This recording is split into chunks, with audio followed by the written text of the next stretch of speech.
Ал қайырлы күн, Асылдым. Кешегі тақырыптың жалғасы десем болады. Жаңа қоғамдық көлікте келіп, бір ойыма бір не түсті да.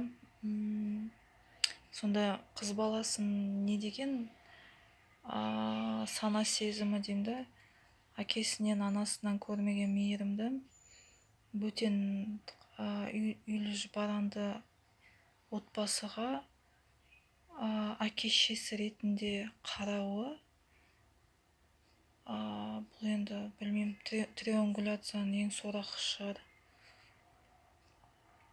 Өзінің жеке тұлғалық ой пікірі, мінезі қалыптаспаған, өзінің орнын бұл әлемде түкте таппаған, біреу жаңа жыртиып ақшасын болмаса қандай да бір сый-сияпат көрсетсе, бірақ басы бос емес, үйлі баранды адам, еркек.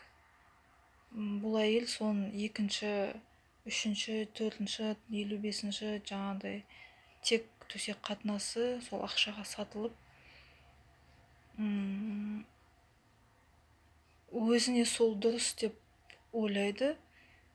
Баласы болуы мүмкін, 2 баласы болуы мүмкін.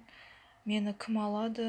Мен енді бақытты бола алмаймын. Мен сол тек жағдай бар адам ақшамен жаңағыдай көмектеседі.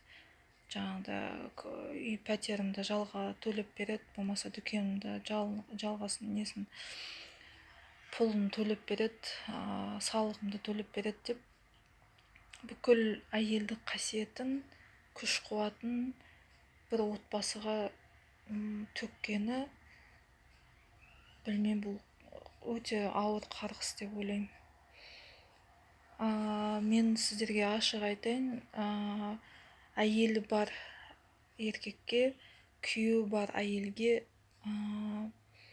сіз ешқашан махаббат, олардан ешқашан бақыт таппайсыз, олардан ешқашан махаббат олардан аламайсыз.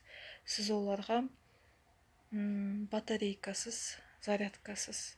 Кәдімгі телефон қалай зарядтайды, вот сіз сондай зарядное устройство, зарядкасыз. Былай айтқанда батарейкасыз.